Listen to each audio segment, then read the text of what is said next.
Recorded. Good afternoon, everyone, and welcome back to this week's episode of the Digital Law Podcast, brought to you by Digital Law and produced by Anson Evaluate. As a bit of background, we at Digital Law are a niche law firm specialising and working solely in technology and cybersecurity law sector. In each episode, we look at recent stories in the news related to digital technology from around the world, with a specific emphasis on data protection and cybersecurity. For more information on the stories that we're covering this week, please check the links in our show notes. By way of an introduction, I'm Amelia Davies, an apprentice solicitor at Digital Law UK, and I'm joined by my colleague Peter Wright, and I'll let Peter introduce himself and then we'll dive into today. Hi everyone, my name is Peter. I'm a solicitor and managing director at Digital Law. And since our last episode, quite a lot's been going on, lots of conferences and things we've attended, lots of things to think about, and lots of ongoing things around AI, which we'll jump into in our first story. So I'll pass back to Amelia. Thanks, Peter. So yes, today we are going to be covering an Alabama law firm that is having to pay to defend prisons, and they use AI in their citations, and that seems to have come into a little bit of issues. We've then got an Internet of Things warning, covert tracking, an Erwin Mitchell associate having a moment of madness, and WhatsApp backing Apple in a legal row. So a nice variety to cover today. But before we dive into today's stories, here is some background information on the podcast producer, Anson Evaluate. Anson Evaluate are a consultancy company offering a variety of services, including data protection training, outsourced data protection officer services, and specialising in advising clients over multiple jurisdictions. So, kicking off with our first story. Alabama paid a law firm millions to defend its prisons. It used AI and turned in fake citations. I mean, there's a lot to unpack even just in that first kind of sentence here. But essentially, state officials have praised Butler Snow for its experience in defending prison cases, and specifically William Lunsford, head of the Constitutional and Civil Rights Litigation Practice Group at the firm. But now the firm is facing sanctions by a federal judge overseeing a case after essentially they cited cases generated by AI, and lo and behold, these cases turned out to not even exist. This is quite interesting, and it's not the first story that we are covering wherein an AI has hallucinated and cited false cases or false information, which has led to some issues. So allegedly, a database attempting to track the prevalence of cases has identified 106 instances around the globe in which courts have found AI hallucinations in court documents. That's quite a lot. Last year, an attorney was suspended for for 1 year from practicing law in a federal middle district of Florida after a committee found he had cited fabricated AI cases. And in California earlier this month, federal judge ordered firms pay more than $30,000 in legal fees after, again, it included AI-generated research in its brief.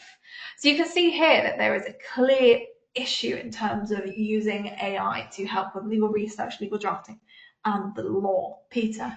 Yes, there is. And this taps into, I suppose, a broader narrative at the moment around AI and the volume of hallucinations that you get when you're talking to it. Apparently, some studies are saying that the volume of hallucinations is increasing and not inversely proportional to the greater number of people using it.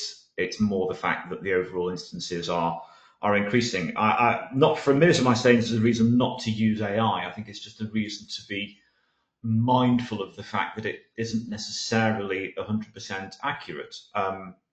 Maybe this, in fact, with some of the large language models, it's actually AI reflecting the fact that you'll find this with people quite often. You can give people research to do and they'll come back with research that isn't entirely accurate either. So,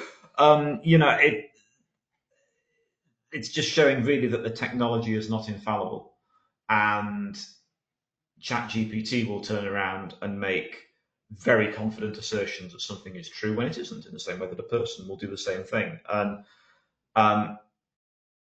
it appears from reading the coverage of this story that it was just a lawyer using ChatGPT. Right. So we aren't talking about using one of the specific developed for legal practice AI systems. of which there are loads out there, Harvey, etc.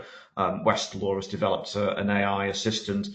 I did find it interesting recently that I did see from a post by a partner at a law firm where he said he set ChatGPT and Westlaw AI a challenge in terms of undertaking legal research, and actually he got more sense out of ChatGPT than he did out of Westlaw.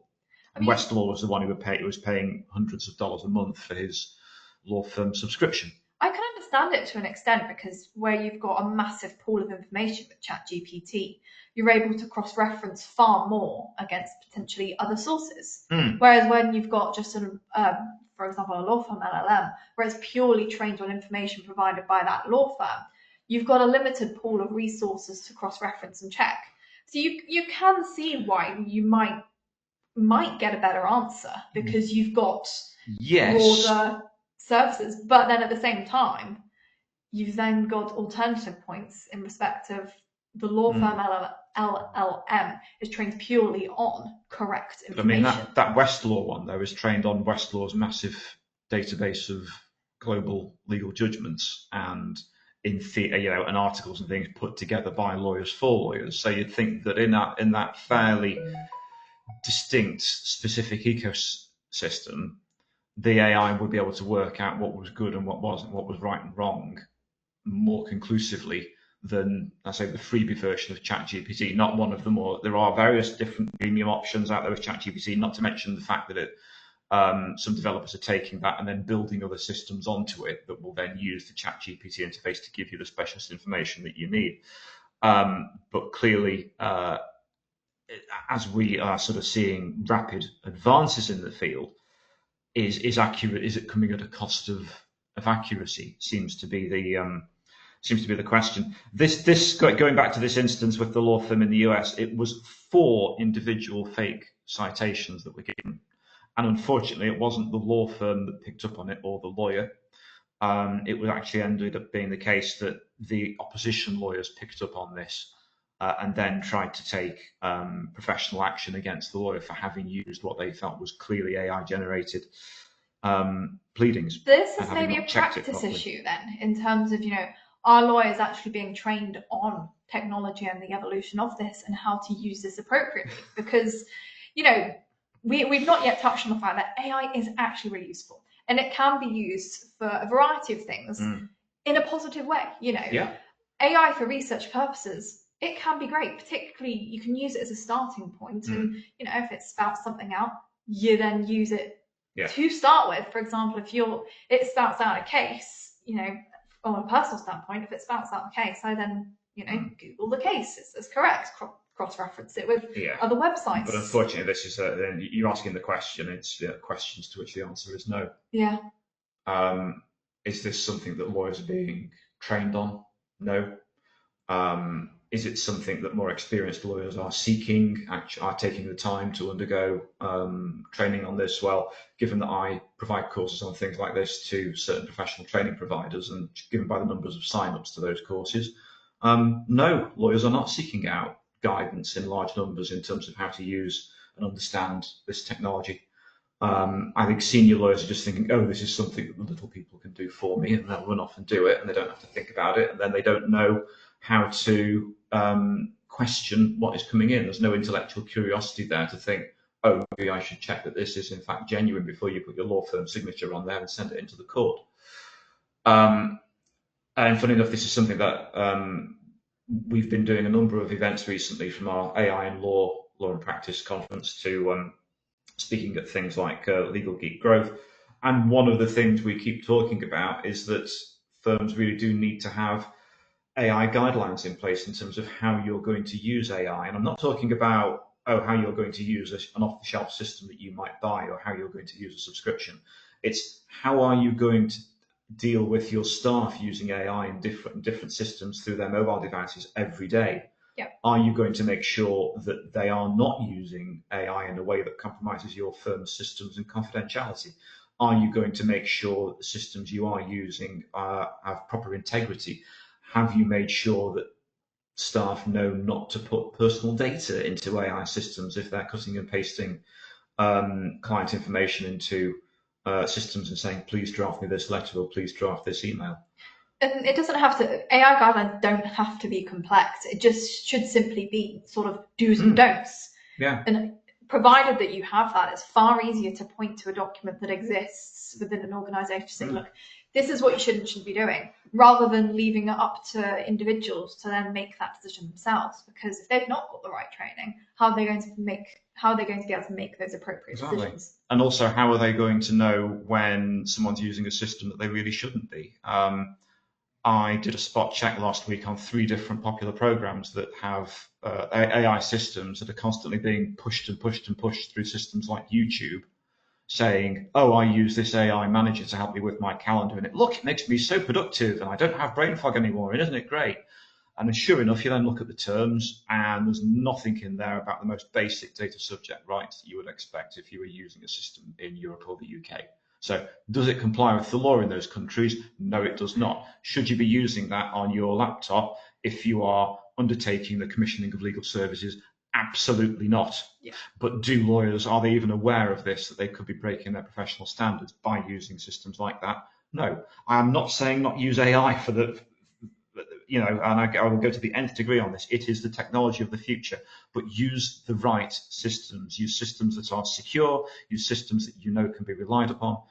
And this is where it's going back to having a good set of AI guidelines and proper AI governance within your organisation. Think about this stuff. Put the guardrails in place. Without those guardrails, the risks, I think, are becoming exponentially greater every week. Thanks, Peter. So moving on to our next story, we are looking at an Internet of Things warning coming from the use of Siri. So, do you have cancer? Read the rather abrupt text that Carol Allen received from her friend Christine. Allen was surprised both by the tone of the message and its content. I was utterly shocked because it was just so intrusive, she said. She was due to have a biopsy in a couple of days to see if she did in fact have cancer, but had only informed a certain number of friends and family about the procedure, and Christine was not in fact one of them. Essentially, this is quite an interesting story who had sent it? Carol. Carol had previously been having conversations about cancer. No, it's the other way around. It's Christine. Christine is the lady who sends it, and then Carol is the lady that receives it. So Christine had been having conversations around cancer with other friends and family. Yep. And then this was sent to Carol. Yes. So do you have cancer was sent to Carol, and this was sent by Siri. Yeah. Without Christine's knowledge or understanding.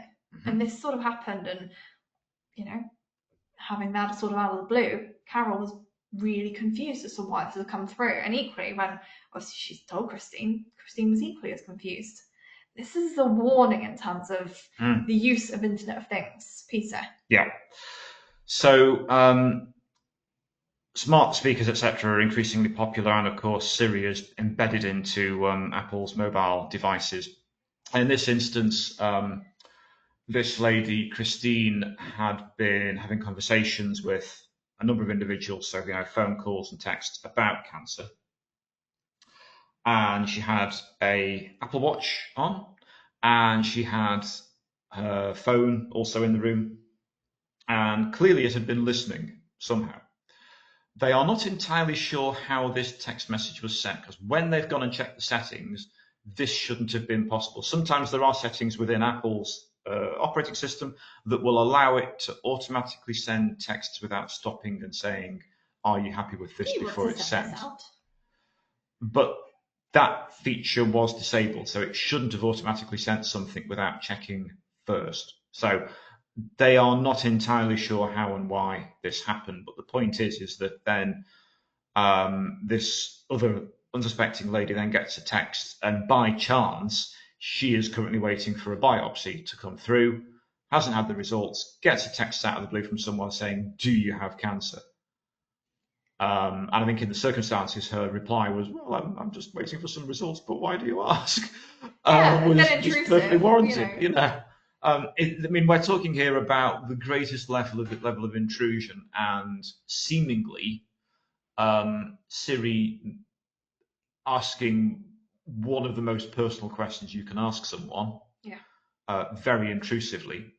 And there are instances of this happening, unfortunately, where texts and things are sometimes sent by smart speakers, or even in one instance, I heard of someone, for some reason, I can't remember if it was Siri or Alexa, it basically started recording a conversation that two people were having in a room. Gosh. And then sent that as a voicemail to a third party. Crikey. And they were totally unaware until the recipient went, "You've got to sort out your system. I'm getting your conversations being mailed to me.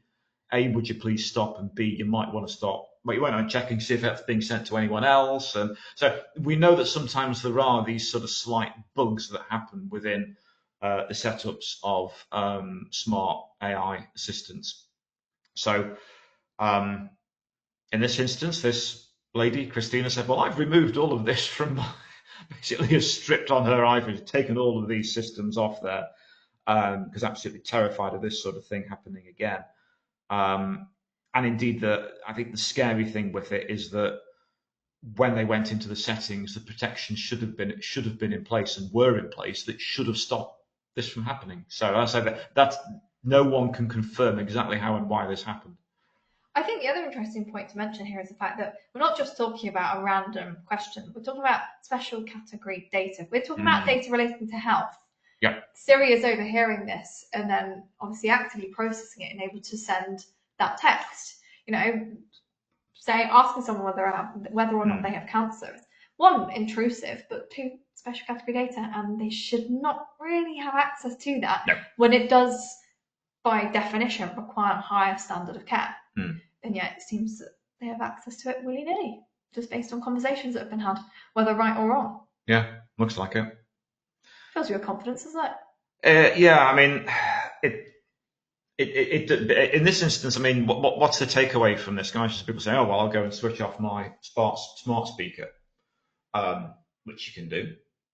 Certainly, I always tend to think that you wouldn't want those things, certainly in a workplace or home office. If you're regularly working from home, you shouldn't have those around. But in this instance, it looks like it wasn't a dedicated home smart speaker. No. It was instead, I say, a mobile device that did it. And in that instance, it's like, we're all at risk.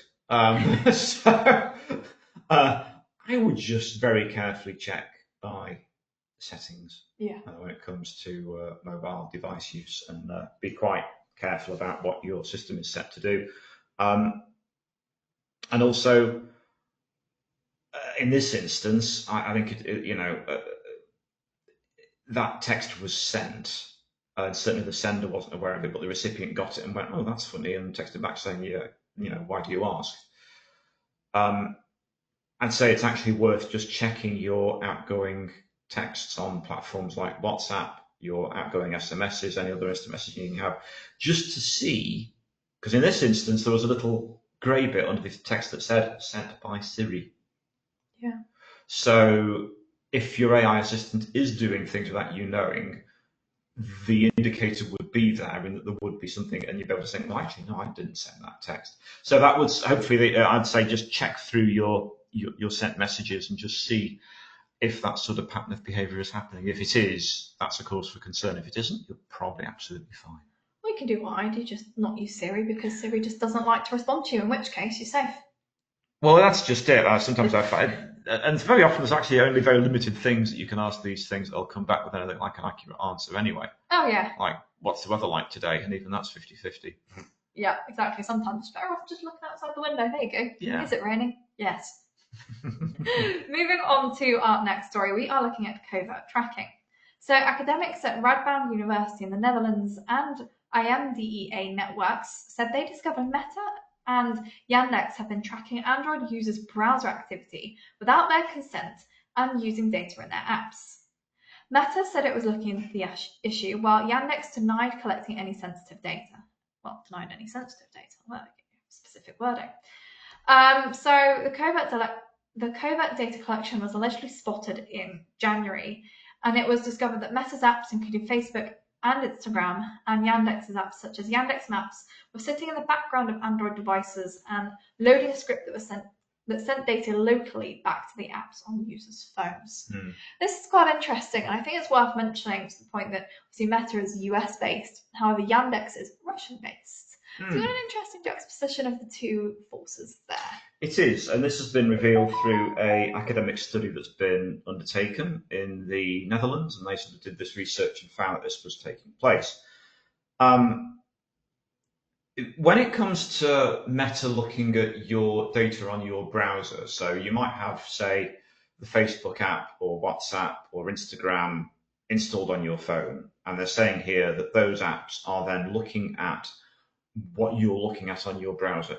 So your browser might be Chrome, it could be DuckDuckGo, and I must say, even for those who think, oh, I'm safe, I'm using DuckDuckGo, even DuckDuckGo was compromised by this. It turned out that Meta's apps were looking at everything you looked at, even if it was looked at via incognito setting. Yes, which I feel like that's sometimes something that people rely on in terms of incognito, and unfortunately it doesn't always protect you as far as people think it does. It does not. And, that's I think that's something that really does need to be considered quite carefully. That means it could look at, details of your online shopping history. It could be looking at any number of pages you've looked at. And if sometimes you think, oh, I don't go on that often. Just open up on your phone or tablet, take a look at your history each day. You see how many pages you go through. You might just think you sort of sat there lazily scrolling through while you're watching something on TV in the evening. You'd be quite amazed by how many pages you flick through. The poor people that collect data on me, they think I was absolutely nuts, because the things I Google, you know what, I don't necessarily want people to know I can't spell to save my life, but there you go, that's what people will be collecting on me. But nonetheless, for example, for me, they might think, oh, okay, well, she might have a learning disability, and reasonably infer information from this data. I don't for clarification purposes, but you can then start thinking, well, how is this data used about me? Because you can then kind of build a profile of someone, whether you consented to it or not, based on information that has been collected and scraped in this way. If you're suddenly searching up, baby items, it's not a big jump to think, oh, perhaps this person's pregnant or something like that. And again, we're leaning into that special category data area. Yes. Apparently, Yandex have denied collecting any sensitive data. They're only denying collecting sensitive data. They're not denying collecting any other sort of data. There's very specific wording there. I mean, I think the thing here to take away as well is that with Meta's apps, we know that they are very invasive. And the reason why I've taken them off my mobile devices is because I don't want them going through and looking at all of my text messages and my browsing history and everything else that I do on my mobile device. I don't want their mass data collection practices taking place on there. Thank you very much. Yeah. So that this as a result means that I don't want to have Facebook or Instagram on the device, because they're going to be looking at. It's almost like it should be priced in at this point that if you want to share what you do on your mobile device with Meta, you have the app on there. I think the different thing in this instance is it's not just your browsing history, it's that incognito stuff, and even stuff you might have made attempts to try and hide. They'll be looking at that as well. That's very nice. Well, I think we'll leave it there and move on to our next story before going down that hole any further. Probably best. Next, we are looking at an Irwin Mitchell associates and their moment of madness. So a former associate of Irwin Mitchell has avoided a career-ending strike-off after deleting a chain of emails in a moment of madness, as a disciplinary tribunal urged lawyers who find themselves in similar difficulties to seek appropriate help before matters spiral out of their control. So the disciplinary proceedings against Heather Roberts came after a client who was involved in a will of validity dispute complained that particulars of claim had been substantially amended without their barrister's approval. After a partner firm asked Roberts for a full breakdown of the POC history, the SRA alleged that she deleted 5 email chains from the case management system. These emails showed her involvement in the POC and included correspondence between her and a colleague she was supervising. The deleted emails were easily recovered from the client files recycle bin, leading the tribunal to conclude it was not a sophisticated attempt to conceal her involvement. And so this is quite interesting, because actually, Peter, you're the one that sent me this story, and I was reading through it. First thing that came to mind was, well, This is quite a senior individual. They've been in the profession since 2007. And yet we've had similar scenarios, I think we've even covered in this podcast, where someone junior in the profession has done something similar or been dishonest in a similar sort of way, and yet have been, they've been struck off. Yeah. And this is quite a difference in consequences here. It does seem like it, and I think that's the damaging thing that can be quite corrosive to trust in the regulator and the Solicitor Disciplinary Tribunal in this instance, is they may argue, oh no, this is just perfectly consistent, but it is the appearance of it seeming like it is two-tier standards. Yeah. Almost saying that when it comes to junior lawyers, and the particular example is of a junior lawyer who lost a bag containing client files on a train. And even though they said, look, they were under a lot of anxiety, a lot of stress, in that instance, it wasn't the fact that they lost the bag. It was then the fact that they tried to cover up the fact that the client files had been in there and the fact that they'd been lost. I think they'd tried to recover said items from the train and then find that they couldn't be. And in the meantime, they had said, oh, there's nothing wrong. And that the fact that they'd tried in the first instance to rectify the situation rather than immediately reporting it meant that in that instance, they ended up being on the end of, as you say, a very harsh penalty there from the regulator. And in this instance, we've got a more senior person who was supervising a junior member of staff, a junior fee earner, who has deleted something very important, something that was possible to retrieve the relevant emails in this instance from the recipient's email inbox, and also the fact that things like backups, etc., hadn't been removed, mean that the regulators sort of looked at and given the benefit of the doubt to the individual in this instance. They were almost 20 years qualified, 18 years qualified, and comparatively senior. Also said that they had had significant stress and anxiety, and indeed they had ended up resigning from the firm not long after this incident took place. But I think that's also important in the context of the decision of the SDT, because the SDT have said, right, we will suspend this individual from the legal profession for 12 months, and you've also got to pay £25,000 in costs. Yeah. But this individual isn't now practicing anyway. So you go along to find a solicitor and it said they aren't currently practicing as a solicitor. So saying, oh, you're now banned for 12 months doesn't really have an impact, does it? Doesn't really have a particularly big impact. So I think there's that question as well. Very often individuals that go through the stress of an SDT process anyway, very often do end up leaving the legal profession. So saying, oh, you can't be a solicitor for 12 months, is that really particularly big sanction? Switch it round to the junior lawyer we're talking about, and in that instance they were told, well, you can now never enter the legal profession, despite the fact that you'll have spent tens of thousands of pounds training to become a solicitor. So we have been, in this instance, obviously we're looking at the media coverage, the media stories on this. If you were to do a forensic deep dive through both SDT decisions, you may find a more compelling analogy, more compelling reasons that actually show a bigger differentiation in these cases and reasoning in terms of why the SDT has reached the decision that it has. But on the face of it, when you look at the decisions it has taken, I say it's that appearance, whether it is warranted or not, of slightly different standards being applied. Yeah.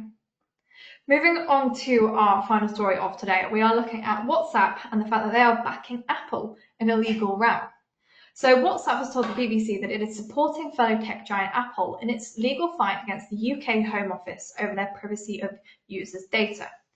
So the messaging app's boss, Will Carter, said the case could set a dangerous precedent by emboldening other nations to seek to break encryption, which is how tech firms keep customers' information private. So Apple went to court after receiving a notice from the Home Office demanding the right to access the data of its global customers if required in the interest of national security. It and other critics of the government's position say the request compromises the privacy of millions of users. This is quite an interesting story here, because I think we covered it when it initially came out, the fact that Apple had received this request. But it's interesting that, we're still coming down to that point of it does end up compromising the privacy of millions of people, regardless of whether they're criminals or not. They are just lumped in with everybody. And in creating this backdoor, you've then got kind of this weakness to exploit if you are then kind of a nefarious actor.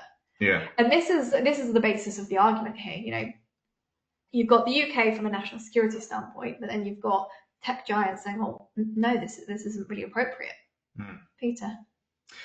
Yeah, I mean, it's with this story. This is part of an ongoing tension. Some of which is based on the outcome of the Online Safety Act in the UK, which is in the process of becoming it's law, and it's now in the process of being enacted by Ofcom. But it's also the result of ongoing pressure from the Home Office, who in this instance are saying to certain tech giants, we want to have access to your communications platforms for reasons of national security. I mean, this first flared up before COVID. I remember when Amber Rudd was Home Secretary, there was one of the terror attacks. It might have been the London Bridge one, or it might have been the guy with the narwhal tusk. Oh, gosh. I can't remember what specific incident it was now, but on that it was kind of the government's sort of initial knee-jerk was, okay, in order to protect everyone's freedom, we need to take away your freedom to have private messaging. Which is never a good look, and is not particularly coherent. But it's the government banging that drum of national security and saying, in order to keep people safe, we need to be able to, in certain instances, be able to intercept communications and see what has been said. And while under the Government's Investigatory Powers Act, it can do that, and it can certainly carry out things like bulk surveillance, and it can serve communications interception and surveillance warrants on tech giants, the wall that they are coming up against from providers like WhatsApp is WhatsApp will say, well, our platform is encrypted, so you can't see what's on there because we can't see what's on there. Yeah. And that's not strictly true.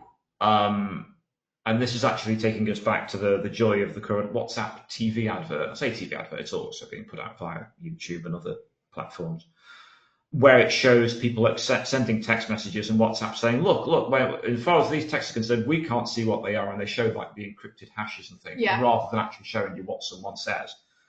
So it has at one point a picture of a businessman in a meeting, and he thinks he's getting a very serious text, but actually it's someone sending him pictures of his dog, and it's all very nice and jolly, isn't WhatsApp great?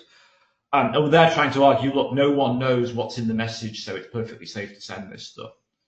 But of course, that means that there can be nefarious things. Organised crime gangs use encrypted messaging apps to be able to talk about criminal organised crimey things. That's what they do. So it's like as long as this technology is being used widely, which it is, you'll always find there will be a small percentage of it being used for purposes the government and law enforcement would rather like to see. And in this instance, you've got the big tech companies, Apple, WhatsApp, saying, well, that's all well and good, but we aren't granting access to our platform. What makes this particularly awkward at the moment is that a number of US politicians have said, oh, this is the UK government compromising US platforms and this isn't on. Switch it round, the US was talking recently about saying, right, we want to encrypt US citizens' data on these platforms, but the data from any other country is open season, and we think that the CIA, the NSA, the FBI, and all these other frightening acronyms should all be entitled to look at stuff from foreigners because we can't trust them. So that's nice, isn't it? Yeah. The point here is that this is an ongoing tension between governments around the world and these messaging apps, and the retention of privacy and security around them is therefore an ongoing tension. I would just say when it comes to WhatsApp that bear in mind that, okay, they might not be able to see the text message, but they can probably see who's the message was received from and who it was sent to and what they've sent, and did they send an attachment, and if so, what was that attachment, and how many people viewed it, if it was in a discussion group. If it's a discussion group, how frequent are the texts, what sort of exchanges, what's the volume, how many people are taking part. Where are these people based? Where are they based? Exactly. There's still an awful lot of information you can glean from a basic WhatsApp discussion, even if you can't, in theory, see behind the encryption of the individual chats and messages that are being sent. But I think this is a story that will continue to run and run. And all I will say is bear in mind that the UK National Cybersecurity Centre made it very clear many years ago that you shouldn't be using WhatsApp for business-related activity for various reasons, because it's not entirely secure. So if you are in working in a sector that requires integrity in your communication systems, do not use WhatsApp to undertake any business-related activity. And that is the advice from the UK National Cybersecurity Centre. Thanks, Peter. So I will leave it there for today. So that was our last discussion of the episode. And if you have any questions about what we have talked about today, please feel free to email us at admin@digitallawuk.com. A summary of today's stories are available on our website, as well as the links to the original stories containing more information. And if you'd like to hear more from us, including information about subscriber-only podcasts, webinars, and events, please subscribe to Premium via our Patreon channel using the link in our show notes. A big thank you to Anson Evaluate for helping to produce this podcast. And if you'd be interested to hear more about Anson Evaluate services, please take a look at their website you can find at www.ansonevaluate.com. And finally, just a reminder, these episodes are available on our website, YouTube channel, and podcast channels such as Spotify, Apple Music, Amazon, and essentially anywhere you can get your podcasts. Thank you for listening. We hope to see you again soon.